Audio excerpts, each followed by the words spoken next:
Mən dənizin dibində idim. Nəfəsim kəsilirdi. Ta ki o qapı açılana və mən öz insanlarımı tapdığımı düşünənə qədər.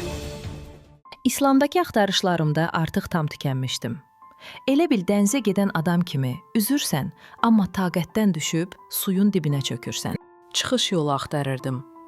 Təsəvvüflə maraqlandım. 7 ay bu yolda oldum. Bu barədə daha sonraki videolarda danışacağam.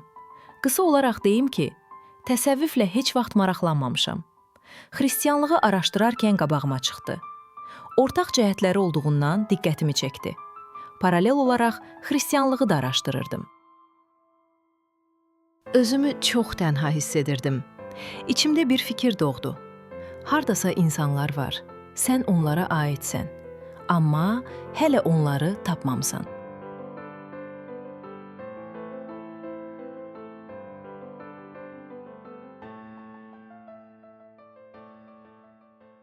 Xristian bir dostum mənə kilsəyə getməyi təklif etdi.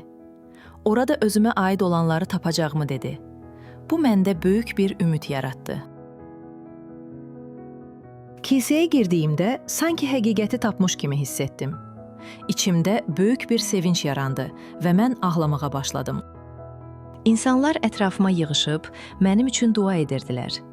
O sevinclə düşündüm ki, mən artıq axtardığımı tapmışam. Bəli, o an elə bilirdim ki, hər şey bitdi. Mən artıq yuvamı tapmışam. Amma çox təəssüf ki, heç də elə olmadı.